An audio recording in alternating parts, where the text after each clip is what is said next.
जब दुनिया अंतर्राष्ट्रीय जैव विविधता दिवस मना रही है, गुजरात पर्यावरण संरक्षण और पारिस्थितिक जागरूकता का एक उदाहरण बनकर सामने आया है। नल सरोवर की वेटलैंड से लेकर गिर के घने जंगलों तक राज्य अपनी प्राकृतिक विरासत को बचाने के लिए खास योजनाओं और नीतियों के जरिए लगातार काम कर रहा है।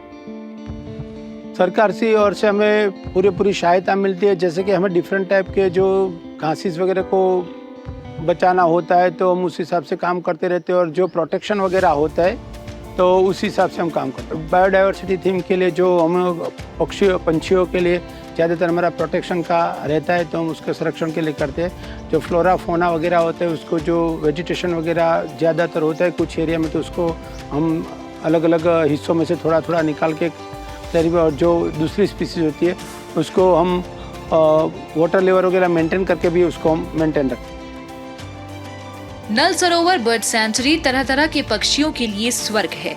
हाल ही में राज्य सरकार ने शिकार रोकने के लिए गश्त, प्राकृतिक आवास की मरम्मत और सस्टेनेबल टूरिज्म जैसी पहल की है, जिससे वेटलैंड्स की सेहत में काफी सुधार हुआ है और ये जगह दुनिया भर के प्रकृति प्रेमियों के लिए आकर्षण का केंद्र बन गई है।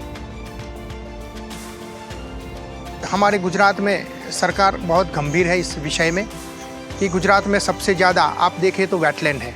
गुजरात सरकार जापान की जो जायका है, जापान इंटरनेशनल कोऑपरेशन एजेंसी, उसके साथ मिला के गुजरात की इकोलॉजी के हिसाब से गुजरात की इकोलॉजी और बेहतर बन सके और उसमें इकोनॉमी का भी फायदा हो, उस तरफ से देख रहे हैं। नल सरोवर उसका एक उत्तम उदाहरण है।